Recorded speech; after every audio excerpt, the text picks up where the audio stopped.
รายการต่อไปนี้เป็นรายการทั่วไปสามารถรับชมได้ทุกวัย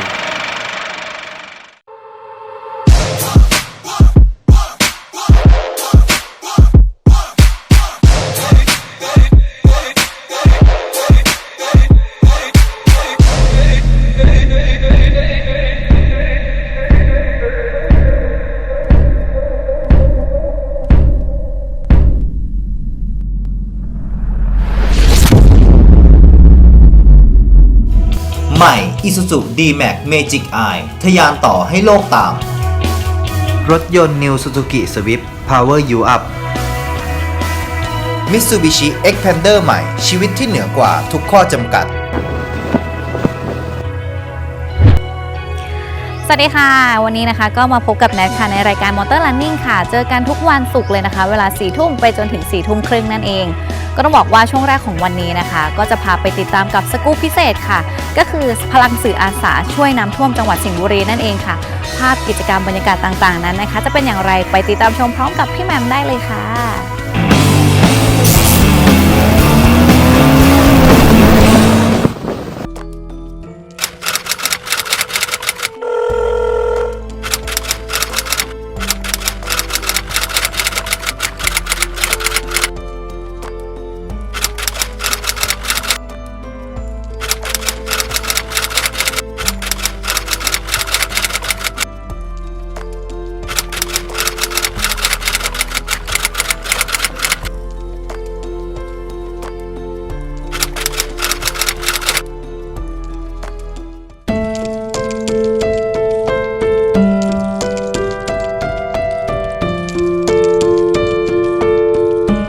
ตอนนี้บอกได้เลยว่า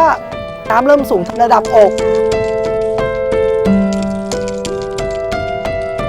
น้ำกินน้ำใช้ไม่มีนะครับน้ำอุปโภคบริโภคก็ไม่มี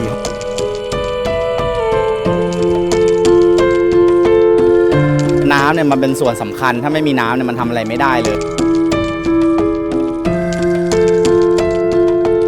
ซึ่งไม่เคยประสบกับเหตุการณ์อย่างเงี้ยเราจะไม่รู้หรอกว่าการขาดแคลนน้ำดื่มเนี่ยมันเดือดร้อนแค่ไหนมันสาหัสแค่ไหนจุดที่ผมยืนอยู่ตรงนี้นะครับก็เป็นหมู่บ้านพิกุลทองนะครับ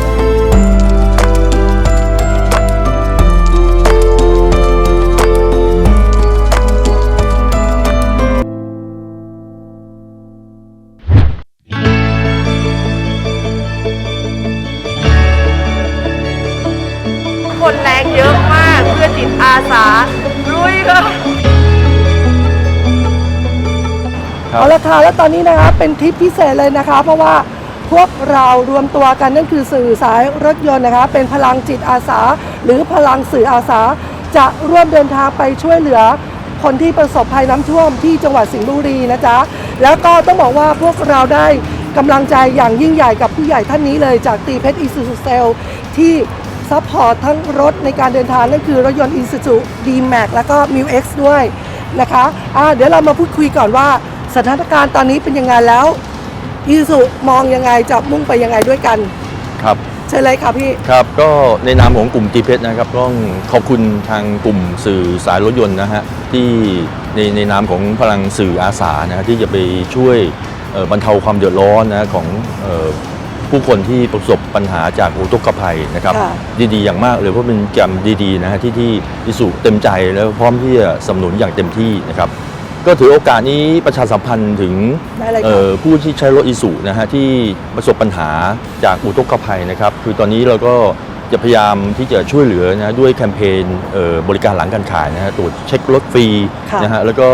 การดูแลรถค่าซ่อมค่าอะไหล่ค่าแรง 30% นะฮะมีส่วนลดนะครับท่านที่ประสบปัญหาก็ติดต่อศูนย์บริการIsuzuทั่วประเทศได้นะครับเราเริ่มแคมเปญนี้ตั้งแต่วันที่ 4 ตุลาคมที่ผ่านมาแล้วก็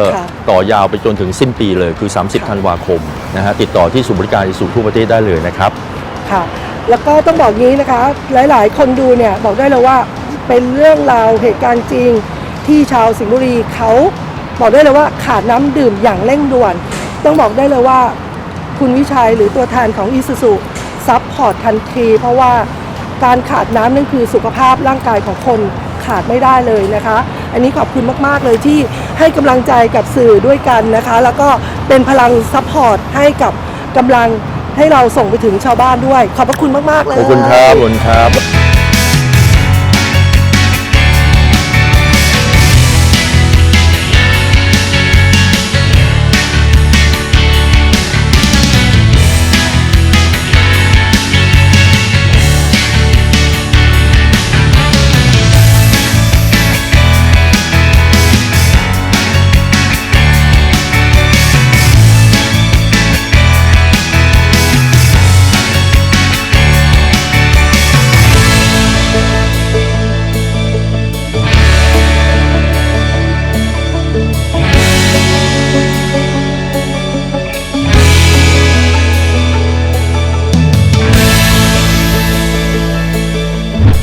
แล้วก็ต้องบอกว่าไม่ใช่หนันคนเดียวคือพี่น้องสื่อทุกคนน่ะพอยกหูให้มาขับรถมาช่วย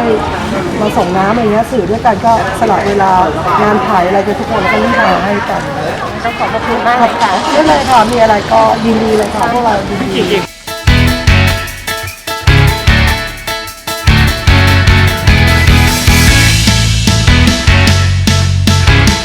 นี่นะคะก็ในส่วนของอำเภอท่าช้างนะคะที่เดือดร้อนก็คือหมู่ 1นะคะแล้วก็หมู่ 5นะคะตำบลโพธิ์ประจักษ์นะคะก็วิทยาลัยเองนะคะวิทยาลัยเทคนิคสิงห์บุรีแห่งที่2นะคะก็ได้ช่วยเหลือนะคะในเรื่องของการเป็นศูนย์ประสานงานให้กับประชาชนที่ได้รับผลกระทบในครั้งนี้นะคะในส่วนของวิทยาลัยเราเองเนี่ยด้านหลังนะคะก็ได้รับผลกระทบนะคะก็น้ำก็เข้านะคะแต่ในส่วนด้านหน้าเรามีพื้นที่เพราะว่าเราอยู่ในพื้นที่ที่สูงก็อะไรที่เราช่วยเหลือสังคมได้ช่วยเหลือชุมชนได้นะเราก็ยินดีที่จะช่วยนะคะค่ะก็ในนามของวิทยาลัยเทคนิคสิงห์บุรีแห่งที่2นะคะก็ต้องขอบพระคุณทางคุณแหม่มนะคะแล้วก็สื่อมวลชนนะทุกแขนงนะคะที่ได้ให้ความช่วยเหลือในครั้งนี้ในการบริจาคน้ำในครั้งนี้นะในส่วนของทางเทคนิคสิงห์บุรีแห่งที่2เองก็จะได้ประสานกับทางอบตนะคะที่จะมอบน้ำนะให้กับทางชุมชนที่ได้รับความเดือดร้อนต่อไปค่ะก็ในโอกาสนี้ก็ต้องขอบพระคุณเป็นอย่างสูงค่ะ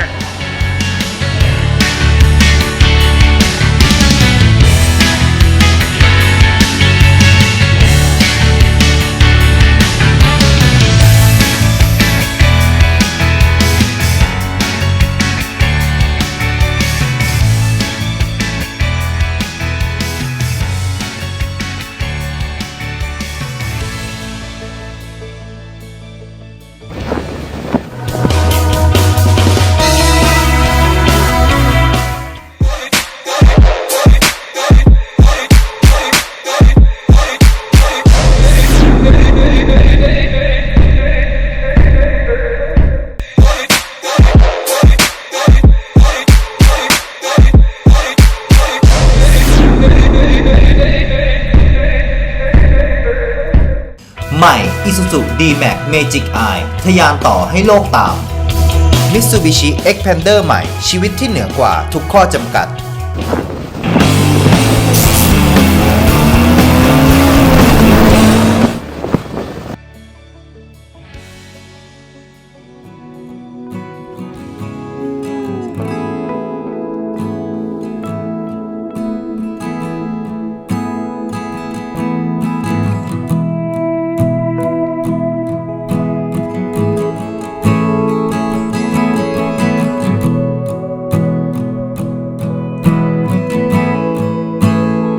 ก็วันนี้ได้มาช่วยผู้ประสบภัยนะครับอุทกภัยก็บอกเลยว่ารู้สึกเห็นใจนะครับเห็นพี่ๆน้องๆนะที่เขาโดนน้ำท่วมเนี่ยโอ้โหขาดแคลนน้ำกันมากๆแล้ววันนี้เราก็ได้มามอบน้ำดื่มนะครับเพราะว่าน้ำเนี่ยมันเป็นส่วนสำคัญถ้าไม่มีน้ำเนี่ยมันทำอะไรไม่ได้เลยแล้ววันนี้เราก็ลุยกันเข้ามามอบให้ก็ความรู้สึกของผู้ให้ก็รู้สึกแบบภูมิใจนะครับอิ่มเอมใจแล้วก็เข้าใจถึงอารมณ์คนที่ถูกได้รับผลกระทบจากอุทกภัยในครั้งนี้นะครับ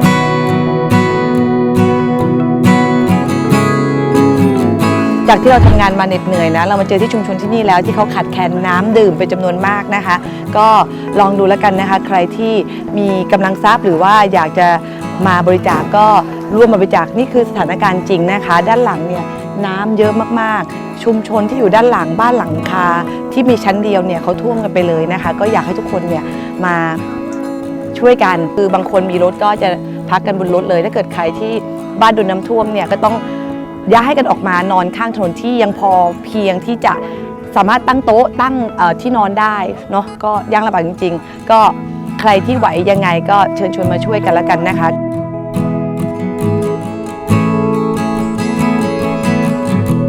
การเดินทางในครั้งนี้นะครับเราไม่ได้เซอร์เวย์มาก่อนนะครับว่าพื้นที่เป็นยังไงพอเข้าพื้นที่จริงๆแล้วสาหัสพอสมควรเลยครับน้ำกินน้ำใช้ไม่มีนะครับน้ำอุปโภคบริโภคก็ไม่มีห้องน้ำห้องท่าไม่มีครับน้ำท่วมนะครับจริงๆแล้วเนี่ยถือว่าเป็นภัยร้ายแรงแต่ร้ายแรงกว่านั้นถ้าเราไม่มีน้ำใจครับน้ำใจหลั่งไหลเข้ามาตรงนี้ครับอยู่ที่สิงห์บุรีนะครับอยู่แถววัดพิกุลทองครับเราก็รวมจิตศรัทธาของสื่อกับค่ายรถเอามาบริจาคให้กับชาวบ้านเพื่อบรรเทาทุกข์ให้เขานะครับ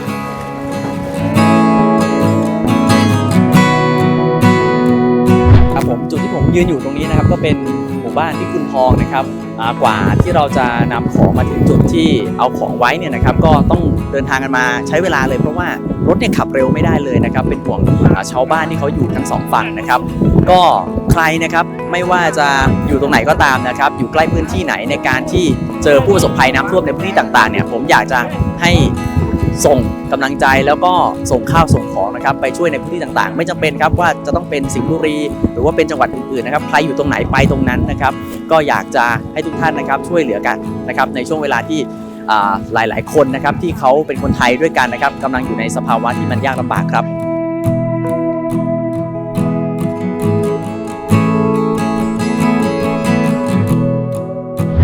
หมู่2พิกุลทองบ้านหาดใหญ่สั้นครับน้ำเข้าเรามาวันที่13ครับเข้ามาเต็มพื้นที่วันที่13ครับคาดว่าน้ำจะอยู่ประมาณวันที่กลางเดือนนะครับกลางเดือนพฤศจิกาครับชุมชน170ครัวเรือนครับคนประมาณ400กว่าคนครับ469คนครับที่รับความเดือดร้อนครับเต็มพื้นที่ 100% ครับตอนนี้ก็ข้างในที่ออกมาไม่ได้ก็คืออาหารการกินแล้วก็ช่วงน้ำลดนี่จะต้องซ่อมแซมบ้านเรือนครับ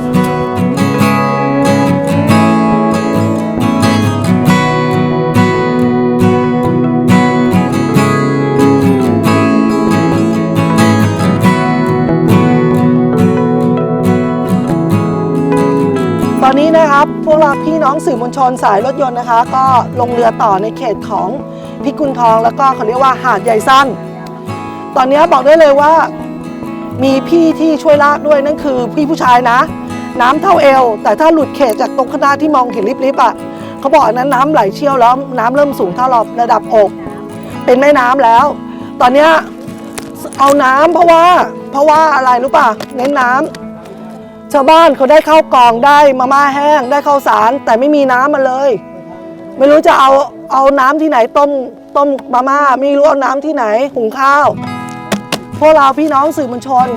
พลังสื่ออาสาเอามาให้ครับลุย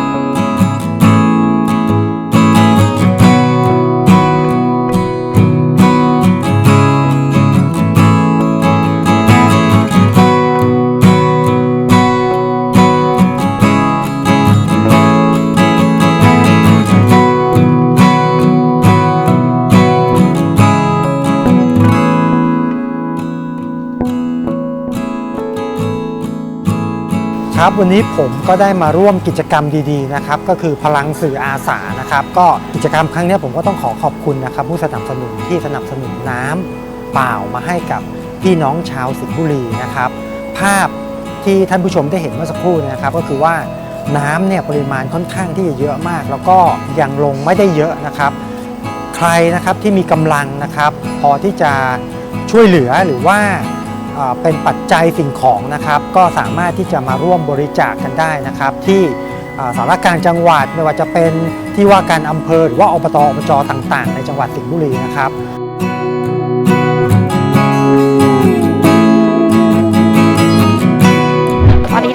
ก็มาอยู่กับกิจกรรมของสื่ออาสานะคะพี่แหม่มเป็น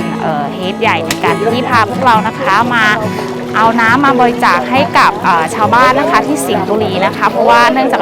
มีทางโรงเรียนเทคนิคสิงห์บุรีเนี่ยเขาขอมาว่าต้องการน้ำด่วนมากๆเลยค่ะจากระยะทางที่เราเข้ามานะคะเราใช้อีซูซุขับมาเนี่ยบางช่วงน้ำสูงมากเลยนะคะแต่เราก็มาถึงโดยสวัสดิภาพตอนนี้เราก็เอาน้ำให้กับชาวบ้านเขาแล้วนะคะแล้วก็ส่วนที่เหลือเขาก็จะนำมาให้อีกครั้งหนึ่งนะคะวันนี้ดีใจมากๆเลยค่ะเป็นกำลังใจให้ชาวบ้านที่นี่นะคะสู้ๆค่ะ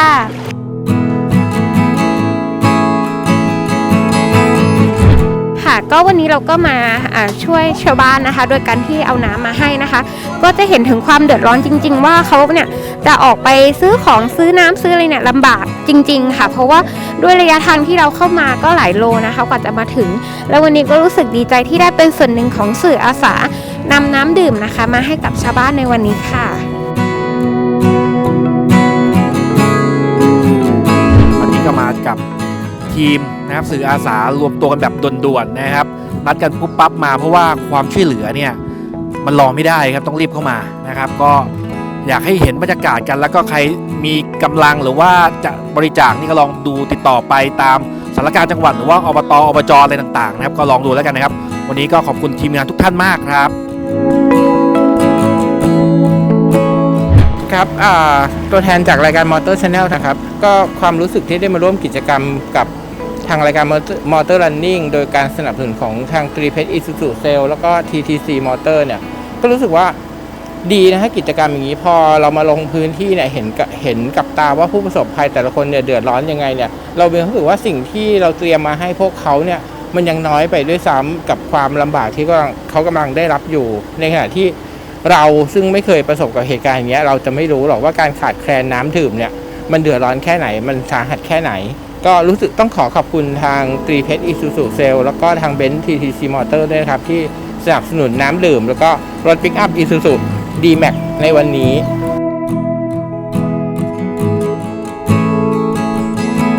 ตอนนี้เสร็จสิ้นภารกิจนะคะยังอยู่ที่วิทยาลัยเทคนิคสิงห์บุรีแห่งที่ 2ต้องขอบคุณพี่น้องสื่อทุกคนเลยที่ร่วมกัน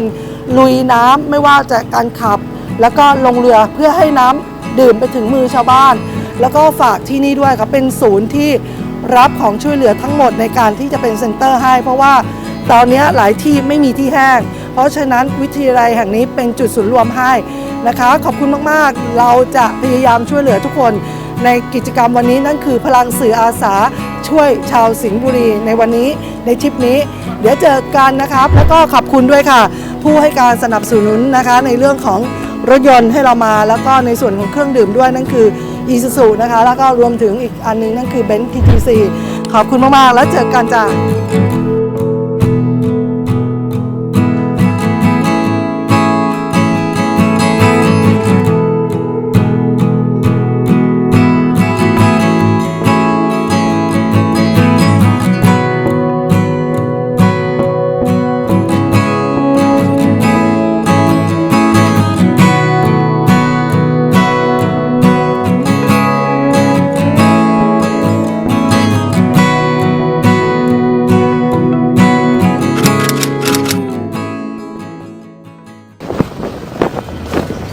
ค่ะก็จบลงไปแล้วนะคะสำหรับสกู๊ปกิจกรรมพิเศษดีๆค่ะที่ทางทีมงานรายการ Motor Running นะคะแล้วก็พี่ๆสื่ออาสาหลายสื่อเลยค่ะที่ไปร่วมทำกิจกรรมนี้ด้วยกันแต่ว่าเดี๋ยวตอนนี้ค่ะไปพักชมโฆษณาก่อนสักครู่เดี๋ยวช่วงหน้ากลับมาอัปเดตข่าวสารกันค่ะ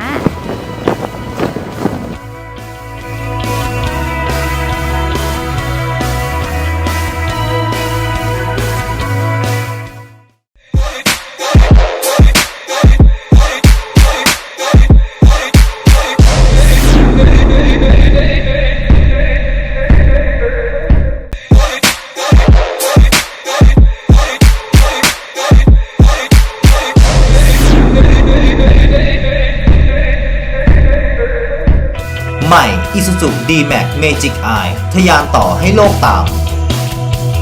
ถ้าเบรกเบนดิกรถยนต์ New Suzuki Swift Power You Up Mitsubishi Xpander ใหม่ชีวิตที่เหนือกว่าทุกข้อจำกัด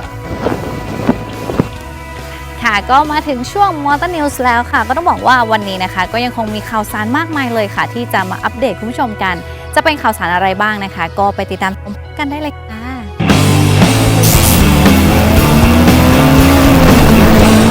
Mazda จับมือกลุ่ม Apico High-Tech ผู้เชี่ยวชาญด้านการดำเนินธุรกิจรถยนต์เปิดโชว์รูมแห่งใหม่บนทำเลศักยภาพใกล้กับนิคมอุตสาหกรรมนวนครปทุมธานีภายใต้การบริหารงานของบริษัท Able Motor จำกัดด้วยงบประมาณกว่า150ล้านบาทบนพื้นที่กว่า 3.5 ไร่ซึ่งศูนย์บริการสามารถรองรับการติดตั้งช่องซ่อมได้มากถึง17ช่องซ่อมและมีศูนย์ซ่อมตัวถังและสีที่สามารถรองรับงานซ่อมได้ถึง10ช่องซ่อมหรือรองรับรถยนต์ที่มาใช้บริการได้ถึง600คันต่อเดือนบริษัท Mercedes-Benz Leasing ประเทศไทยจำกัดประกาศเปลี่ยนชื่อบริษัทเป็นบริษัท Mercedes-Benz Mobility ประเทศไทยจำกัดอย่างเป็นทางการเพื่อตอบรับความเปลี่ยนแปลงของพฤติกรรมผู้บริโภคพร้อมเคียงข้างกลุ่มรถยนต์ Mercedes-Benz และกลุ่มบริษัทรถยนต์เพื่อการพาณิชย์ในเครือพร้อมเปิดตัว Star Choice ที่จะเข้ามาตอบสนองความต้องการของลูกค้ายุคใหม่ควบคู่ไปกับการใช้บริการออนไลน์นิสสันสนับสนุนการไฟฟ้าฝ่ายผลิตแห่งประเทศไทยในโครงการความร่วมมือและการศึกษาแนวทางการจ่ายไฟฟ้าจากแบตเตอรี่จากรถยนต์ไฟฟ้าเข้าสู่ระบบโครงข่ายไฟฟ้าความร่วมมือกับกฟผ.ครั้งนี้เป็นส่วนหนึ่งของโครงการ Blue Switch เพื่อสนับสนุนให้สังคมไทยเกิดการพัฒนาอย่างยั่งยืนและมีความยืดหยุ่นโดยอาศัยเทคโนโลยีพิเศษในรถยนต์นิสสันลีฟซึ่งมีเทคโนโลยีชาร์จไฟแบบ2ทางทำให้เจ้าของรถยนต์สามารถชาร์จไฟจากระบบไฟบ้านเข้าสู่รถยนต์นิสสันลีฟรวมทั้งยังสามารถส่งพลังงานไฟฟ้าจากรถยนต์ของตนเองขึ้นกลับไปยังโครงข่ายไฟฟ้าของกฟผ.ได้และนำข้อมูลมาใช้จัดทำข้อกำหนดและระเบียบปฏิบัติให้สอดรับกับแนวทางการใช้พลังงานรูปแบบใหม่ในอนาคตต่อไปMillennium Auto จัดงานเปิดตัวยนตกรรม BMW ที่ได้รับความไว้วางใจกระทรวงต่างประเทศในการจัดสรรและดูแลยานพาหนะเพื่ออำนวยความสะดวกระหว่างการประชุมสำหรับการประชุมความร่วมมือทางเศรษฐกิจในภูมิภาคเอเชียแปซิฟิกหรือ APEC 2565ที่ประเทศไทยเป็นเจ้าภาพมิชลินเผยโฉมยางรถยนต์และยางรถโดยสารรวม2รุ่นซึ่งผลิตจากวัสดุยั่งยืนในปริมาณสูงขึ้น 45% และ 58% ตามลำดับถือเป็นแนวทางการดำเนินงานของกลุ่มมิชลินอีกทั้งมิชลินยังให้ความสำคัญและใส่ใจเรื่องผลกระทบต่อสิ่งแวดล้อมในทุกขั้นตอนของวงจรผลิตภัณฑ์ตั้งแต่การออกแบบการผลิตการขนส่งการใช้งานไปจนถึงการรีไซเคิลเพื่อนำกลับมาใช้ประโยชน์ใหม่และเพื่อตอกย้ำให้เห็นถึงศักยภาพของมิชลินที่จะบรรลุเป้าหมายในการผลิตยางล้อทุกประเภทจากวัสดุยั่งยืน 100% ภายในปี 2593Benz Primus จัดการแข่งขันกอล์ฟการกุศล Primus Pro Am Charity Invitation 2022 เชิญชวนลูกค้า Mercedes-Benz ดวลวงสวิงกับ 27 โปรกอล์ฟสาวหารายได้สมทบทุนมอบคณะแพทยศาสตร์ศิริราชพยาบาลในวันที่ 15 พฤศจิกายน 2565 ที่สนาม The RG City Golf Club จังหวัดปทุมธานีโดยผู้ร่วมแข่งขันจะได้ออกรอบกับโปรกอล์ฟสาวระดับมืออาชีพมากถึง 27 ท่านโดย 1 ทีมแข่งขันประกอบด้วยโปรกอล์ฟสาว 1 ท่านต่อนักกอล์ฟ 4 ท่านร่วมออกรอบตลอด 18 หลุมเพื่อแลกเปลี่ยนประสบการณ์กับนักกอล์ฟมืออาชีพและร่วมลุ้นชิงรางวัล Hole in One เป็นรถยนต์ Mercedes-Benz รุ่น C220D Avantgarde และรางวัลอื่นๆมินิเปิดตัว Mini Cooper S Hatch 3 ประตู Advanced Edition สี Zesty Yellow เครื่องยนต์เบนซิน 4 สูบ 1,998 cc 192 แรงม้าทำงานควบคู่กับระบบเกียร์ 7 จังหวะ Steptronic Sport โดยมีจำนวนเพียง 27 คันเท่านั้นในประเทศไทยนอกจากนี้ยังเปิดตัว Mini Cooper S Hatch 3 ประตู Passmore มีจำหน่ายในไทยเพียง 10 คันเท่านั้นซึ่งเป็นรุ่นพิเศษเพื่อเป็นการระลึกถึงคุณ Passmore นักแข่งรถหญิงที่สามารถทำเวลาได้ดีที่สุดในการแข่งขันรถยนต์ Mini Cooper ระยะไกลจากการแข่งขันรายการ Tulip Rally Quick Lane ผนึกกำลังบริษัทเชฟรอนไทยจำกัดผู้ให้บริการสถานีบริการน้ำมันคาวเทคขยายเครือข่ายธุรกิจบำรุงรักษารถยนต์ร่วมกับสถานีบริการน้ำมันให้มากกว่า 100 สาขาทั่วประเทศภายในปี 2519ยามาฮ่าแสดงความยินดีกับภาพยนตร์ OMG รักจังหวะผิดจังหวะพร้อมด้วยนักแสดงชั้นนำในงานกาล่า OMG รักจังหวะผิดจังหวะสำหรับภาพยนตร์ OMG รักจังหวะผิดจังหวะเป็นอีกหนึ่งหนังรักโรแมนติกคอมเมดี้กับเรื่องราวของกายและจูนเพื่อนร่วมชั้นมหาวิทยาลัยกับจังหวะรักของทั้งสองคนที่ผิดที่ผิดเวลาโดยวัยรุ่น Gen Z เตรียมพบกับความเท่ของรถจักรยานยนต์ออโตเมติกสีสันสดใส Yamaha Fazio Hybrid Connected ใน OMG รักจังหวะผิดจังหวะซึ่งฉายพร้อมกันทุกโรงภาพยนตร์ทั่วประเทศค่ะก็อัปเดตข่าวสารจบไปเป็นที่เรียบร้อยแล้วนะคะก็มาถึงช่วงท้ายรายการแล้วค่ะก่อนจะจากกันไปนะคะก็ติดตามรายการเรานะคะได้3ช่องทางเหมือนเดิมเลยไม่ว่าจะเป็นเว็บไซต์ Facebook Fanpage หรือว่า YouTube Channel นั่นเองวันนี้ก็หมดเวลาของแนทแล้วนะคะเดี๋ยวมาพบกันใหม่สัปดาห์หน้าค่ะแล้วก็เจอกับแนทด้วยนะคะสำหรับวันนี้ก็ต้องขอตัวลาคุณผู้ชมไปก่อนสวัสดีค่ะ